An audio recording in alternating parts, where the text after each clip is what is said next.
नमस्ते सदा वत्सले मातृभूमे। आज हम लोग चर्चा करने वाले हैं भारत के प्रधानमंत्री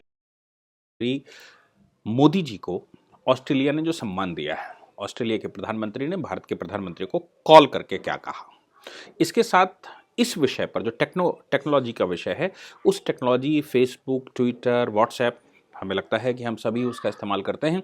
इन टेक्नोलॉजीज़ को लेकर ऑस्ट्रेलिया के प्रधानमंत्री ने क्या हमारे प्रधानमंत्री से कहा, और फिर हमारे प्रधानमंत्री ने नीति आयोग का जो बैठक ली आज, उस बैठक में उन्होंने क्या विषय रखा इन विषयों को लेकर। साथ में फेसबुक ने कितने रिवोल्ट करवाए या रेवोल्यूशंस करवाए और क्या प्रभाव है उसका, उस पर चर्चा करने वाले हैं। मैं आपको बता दूं कि भारत के प्रधानमंत्री को ऑस्ट्रेलिया के प्रधानमंत्री ने कॉल किया। कॉल किस विषय पर किया? क्योंकि ये जो सोशल मीडिया के प्लेटफॉर्म हैं, ये प्लेटफॉर्म बहुत परेशान कर रहे हैं पूरे वर्ल्ड को।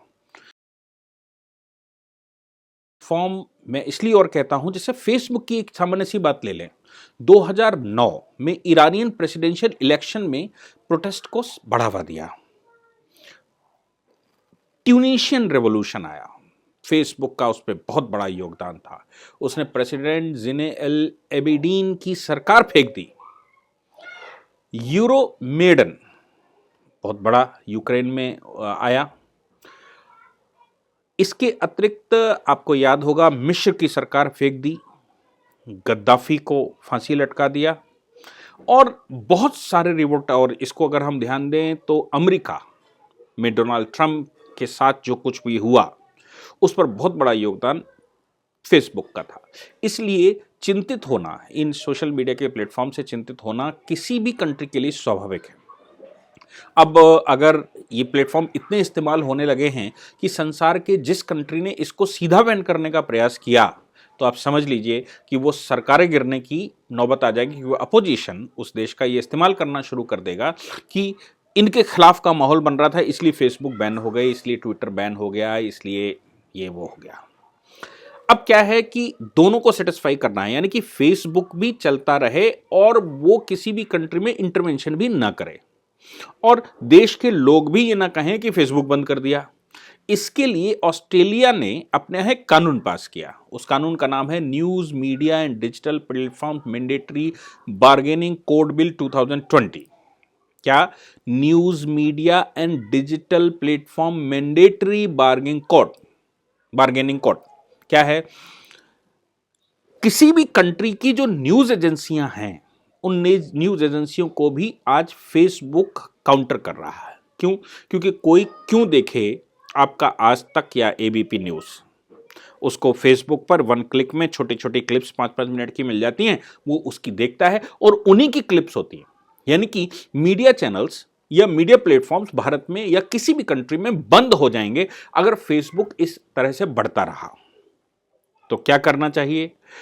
बढ़ता रहा इसलिए बंद हो जाएंगे क्योंकि इन मीडिया चैनल्स पर ऐड नहीं आएगा, इन मीडिया चैनल्स के पास काम नहीं होगा, इनके पास फंड नहीं होंगे, फंड नहीं होगा तो वो न्यूज़ कैसे बनाएंगे? यानी कि सरकार का जो रेगुलेशन मीडिया पर रहता है, वो रेगुलेशन सरकार का मीडिया पर ही रहता है ना, फेसबुक पर नहीं होता।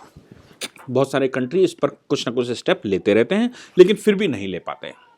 और यही कारण था कि गद्दाफी जैसे लोगों को या मिस्र की सरकार को या बहुत सारे खाड़ी के कंट्रियों को उथल पुथल कर दिया, देशों को डिस्टर्ब कर दिया।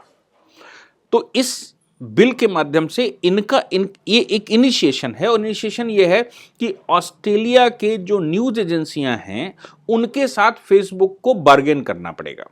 यानी कि जो न्यूज मीडिया है, उस मीडिया की अगर कोई क्लिप आप चलाते हैं अपने प्लेटफॉर्म पर, तो उसका पेमेंट करना पड़ेगा, क्योंकि वो मोनेटाइजेशन फेसबुक करता है। लेकिन न्यूज़ तो आपने कहीं और से ली। यूट्यूब पर यह लागू नहीं होता, क्योंकि न्यूज़ एजेंसी खुद यूट्यूब पर अपना चैनल खोल लेती है और उस पर ऐड जो लगता है उसको पार्टिसिपेशन मिलता है, उसका एक हिस्सा मिलता है। 30% यूट्यूब लेता है, 70% उस एजेंसी को मिलता है जिसने न्यूज़ लगाई। लेकिन फेसबुक के लोग इतने धूर्त टाइप के हैं कि फेसबुक पर अगर आप अपना फेसबुक अकाउंट खोलते हैं और उस पर मोनेटाइजेशन करते हैं, तो मोनेटाइजेशन आपको वर्षों तक होता ही नहीं है। दूसरी बात है कि कोई भी क्लिप लाया और उसने चला दी, फेसबुक उसको कहीं से काउंटर नहीं करता। इसलिए इन्होंने जो इनिशिएशन किया वो ये किया कि आपको डिजिटल प्लेटफॉर्म मैंडेटरी बार्गेनिंग करनी पड़ेगी, यानी कि जिसकी भी न्यूज आपको चलानी है उस न्यूज एजेंसी को पैसा देना पड़ेगा। अगर उसको पैसा नहीं देते तो आपके प्लेटफॉर्म पर किसी भी न्यूज एजेंसी की न्यूज नहीं चलाई जा सकती। अब ये तो फेसबुक, ट्विटर या व्हाट्सएप की बात हो गई। व्हाट्सएप के विषय में अभी 2 दिन पहले ही भारत सरकार ने अपने गवर्नमेंट एम्प्लॉयज के लिए एक उसी तरह का व्हाट्सएप टाइप का एक चैनल बनाया, एक एप्लीकेशन बनाई, और उस एप्लीकेशन को संवाद या दूसरा नाम कुछ और भी दिया है, दो एप्लीकेशंस बनाई हैं। और उसकी खास बात यह है कि वो फोन नंबर से अटैच नहीं हो सकता, वो अटैच करने के लिए मेल एड्रेस डालना पड़ता है, उसको डाउनलोड करके चालू करने के लिए, एक्टिव करने के लिए मेल एड्रेस डालना पड़ता है, और मेल एड्रेस gov.in होना चाहिए। gov.in का मतलब होता है कि वो भारत सरकार के किसी भी जो वेबसाइट है उस वेबसाइट का आपके पास ऑथेंटिकेटेड मेल होना चाहिए, सरकारी मेल होना चाहिए। तो फिर वो सरकारी मेल पर आप उसको कर सकते हैं। फिर आप पूरे प्लेटफॉर्म को, जितने भी सरकारी कर्मचारी हैं वो उसका इस्तेमाल कर सकते हैं। उससे ये होगा कि व्हाट्सएप जो हमारी न्यूज़ें लेकर या हमारे यहाँ के जो चैटिंग होती है, पर्सनल चैटिंग होती है, जिसको लेकर अभी पीछे बहुत सारी बातें हुई थी, और उसने कहा था हम उसको मीडिया उस पर फेसबुक पर इस्तेमाल कर लेंगे और ये वो चीज़ें हमारे सरकारी कर्मचारी की जो आपस में चैटिंग होती है, काम को लेकर चैटिंग होती है, ऑफिशियल चैटिंग होती है, प्रोफेशनल चैटिंग होती है, वो चैटिंग कहीं व्हाट्सएप लेकर इस्तेमाल ना करे, इसके लिए ये प्राइवेट सरकारी ऐप बनाया है। तो अच्छी इनिशिएशन है। ऐसे ही फेसबुक का भी कुछ ना कुछ होना चाहिए, ऐसे ही ट्विटर का भी कुछ ना कुछ ऑप्शनल सरकारी स्तर पर होना चाहिए। और ये जो मैं कह रहा हूँ gov.in उसकी मेल एड्रेस होनी चाहिए, वो एड्रेस भी मुझे लगता है वो पूरे 130 करोड़ लोगों के लिए खोल देना चाहिए। उसका सर्वर भारत सरकार का सर्वर है, इसलिए वो सूचनाएं बाहर नहीं जा सकती। आज नीति आयोग को लेकर प्रधानमंत्री की जब चर्चा हुई तो उन्होंने कहा, बड़े गंभीर स्वर में उन्होंने कहा कि बात यह है कि टैलेंट हमारा, लेकिन एप्लीकेशन विदेशी। टैलेंट हमारा से मतलब उनका तात्पर्य गूगल से था, उनका तात्पर्य माइक्रोसॉफ्ट से था, उनका तात्पर्य फेसबुक, ट्विटर और व्हाट्सएप से था। ये सारे जो मीडिया वाले हैं, जो जो जो जो जो इंफॉर्मेशन टेक्नोलॉजी वाले हैं, वो हमारे लोग उसमें काम करते हैं, हमारे लोगों के द्वारा वो चलाया जाता है, हमारे लोगों के द्वारा मैनेज किया जाता है, लेकिन साहब वो भारत में नहीं है, यानी कि वो हमारा नहीं है, लोग हमारे हैं। ये भारत के लिए एक गंभीर शर्मनाक बात है। प्रधानमंत्री जिस दिन से प्रधानमंत्री बने 2014 से लगातार वो विदेशों में गए, डिजिटल कंपनियों के साथ बैठे, वो आईटी कंपनियों के साथ बैठे और आईटी कंपनियों में हिंदुस्तानियों के साथ बैठे और लगातार आग्रह करते रहे कि भैया आप भारत में आइए और भारत में आकर ये सारी चीज़ें डेवलप करिए। लेकिन भारत 1000 साल की गुलामी को भी भूल नहीं पाया है। और आईटी सेक्टर के खास तौर से लोग, मैं जहाँ तक आईटी सेक्टर को जान पाया, बहुत दिनों से मैं प्रयास कर रहा हूँ कि इस तरह के प्लेटफॉर्म भारत में बने, और मेरे बहुत सारे लोगों ने यूएस से भी मुझे फ़ोन किए हैं, दूसरे कंट्रियों से भी फ़ोन किए, भारत में भी लोगों ने फ़ोन करके हमसे कहा कि आपका बजट क्या है। यानी कि मैंने जब आह्वान किया कि ये प्लेटफॉर्म्स बनने चाहिए, आप हमारी मदद करिए, तो उनका मतलब है बजट क्या। जब बजट हमने कहा कि भाई थोड़ा बहुत तो खर्च किया जा सकता है और ये चलाया जा सकता है, नहीं साहब इतने में नहीं होता, वो इतने में होता है, उतने में होता है और ये लगेगा बोल। यानी कि राष्ट्र के प्रति ऐसे लोगों का रुझान या जो उनका समर्पण है वो कुछ दिखता नहीं है। उनको धन दिखता है, और धन अगर ना दिखता होता तो वो यूएस में क्यों जाते, वो यूरोप में क्यों जाते, धन कमाने गए ना। राष्ट्र में जो बाकी बचा, जो टैलेंट है, सरकार ने पढ़ा लिखा कर उस पर खर्च किया, कॉलेज स्कूल पर खर्च किया, सब्सिडी का सामान लेकर आपको बड़ा किया, और आपको खूब सारे उन्होंने पैसे भी दिए, आपको सब्सिडी का सामान दिया, और उसके बाद वो यूएस की किसी कंपनी में जाकर काम करने लगे और यूएस सरकार को कमा कर देने लगे। और वो यूएस कंपनी भारत में प्लेटफॉर्म इस्तेमाल करती है और हमारे धन को वो लोग पूरी ताकत लगाकर यूएस में भेजते हैं। कमाल है। ऐसा कमाल मैंने संसार के किसी कंट्री में नहीं देखा जैसा भारत में। मैं इसलिए कह रहा हूं कि 1000 साल की गुलामी हमको नौकर बनाने की जो टेक्नोलॉजी इस्तेमाल की गई ब्रिटेन के द्वारा, उस समय ब्रिटिश इंडिया के द्वारा, वो हमारे दिमाग से आज भी नहीं निकलती। इसलिए हम काम करने के बजाय, जॉब्स नहीं है, एम्प्लॉयमेंट नहीं है, नौकरियां नहीं है, इस पर हम पूरी ताकत लगाते हैं। क्यों? क्योंकि हमको नौकरी ही चाहिए। हम भारत को डेवलप नहीं कर सकते, हम इंटरप्रेन्योर नहीं बन सकते। भारत में हम कंपनियों के लिए स्ट्रगल नहीं कर सकते। हम जाएंगे, हमको थोड़ा सा पैसा दे, लेकिन यूएस की कोई कंपनी काम करवाती है तो हम उसके साथ काम करेंगे, उससे पेमेंट लेंगे, वो हम जितना पेमेंट हमको देती है उससे लाख गुना ज्यादा मेरे थ्रू पैदा करे, मंजूर है। वो भारत को ही कंगाल कर दे, मंजूर है। लेकिन भारत में हम रहकर काम नहीं कर सकते। इसलिए प्रधानमंत्री ने आज नीति आयोग की बैठक में यह आह्वान किया।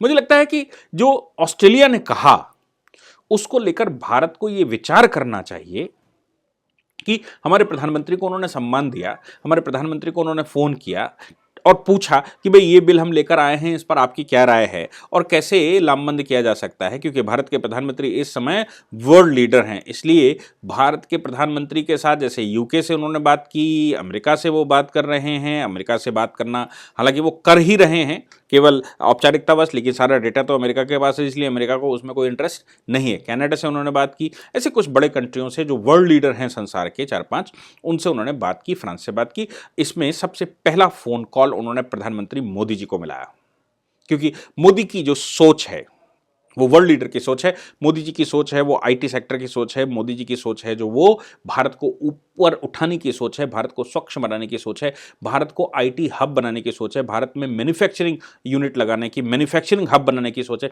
इसलिए आज उन्होंने नीति आयोग में भी ये कहा एमएसएमई सेक्टर को हम इंसेंटिव बेस देंगे।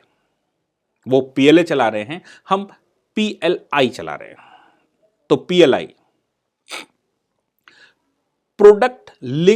प्रोडक्शन लिंक्ड इंसेंटिव, ऐसा पीएलआई कहा कि आप जैसे प्रोडक्शन है उस प्रोडक्शन के हिसाब से लिंक कर दीजिए और उसको सब्सिडी दीजिए, उसको इंसेंटिव दीजिए, उसको कुछ बेनिफिट दीजिए। सभी स्टेटों से उन्होंने आह्वान किया।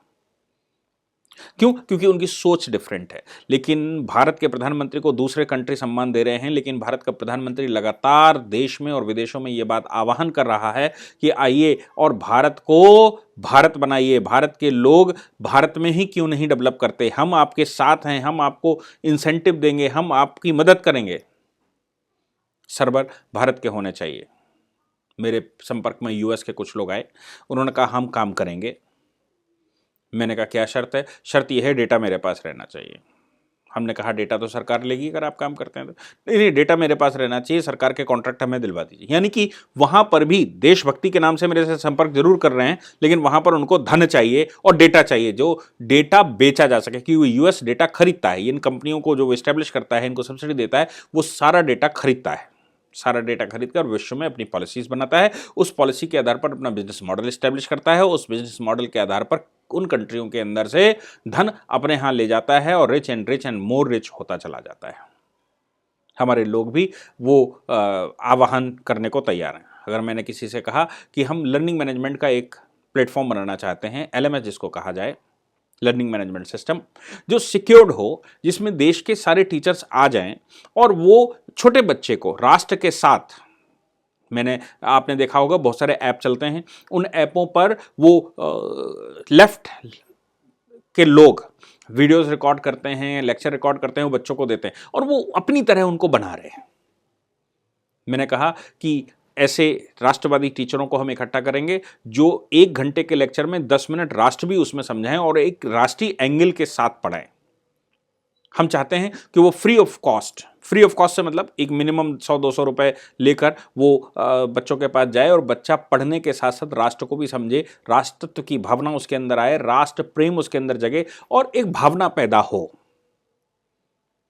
इसलिए आह्वान किया कि आप आइए, हमने कंपनी बनाई edu Bharat infotech private limited, उनके साथ आप आइए, हमारी मदद करिए, हम आपके मिनिमम एक्सपेंसेस देंगे भी। लेकिन निराशा हाथ लगती है क्योंकि वो करने को तैयार नहीं है, फ्री में कुछ भी देने को तैयार नहीं है, मिनिमम पेमेंट पर कुछ भी देने को तैयार नहीं है। मिनिमम पेमेंट के साथ उनसे कहा गया कि कोड हमें दे दीजिए इसका, ताकि हम टीम के साथ डेवलप करें और वो हमारे सर्वर्स पर रहे, वो सर्वर वो कहीं विदेशों में ना चला जाए। नहीं साहब, वो नहीं दे सकते। कमाल है। ये सुनकर बड़ा आश्चर्य होता है कि भारत के लोग कितने सेल्फिश होते चले जा रहे हैं।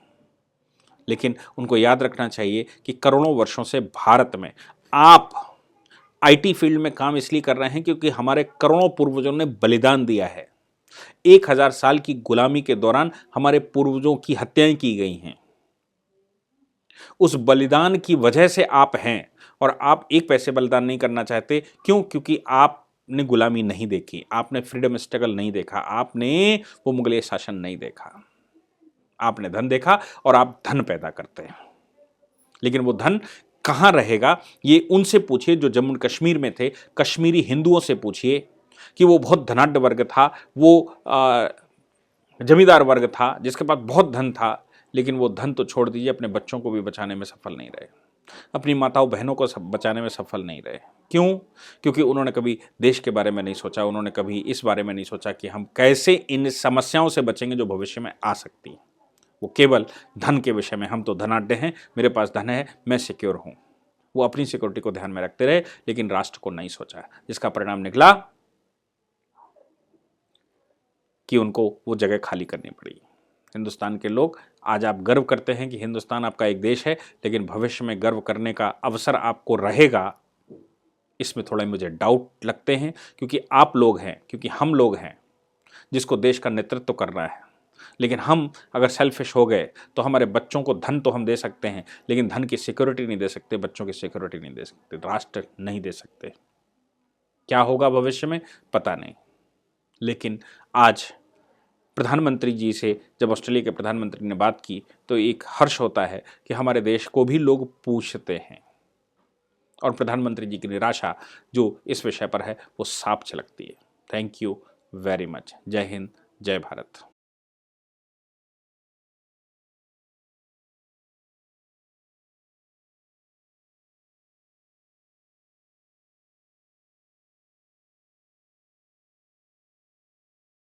यदि आप लॉ पढ़ना चाहते हैं तो कहीं और क्यों जाना, हमारे ऐप को डाउनलोड करें और लॉ पढ़ें।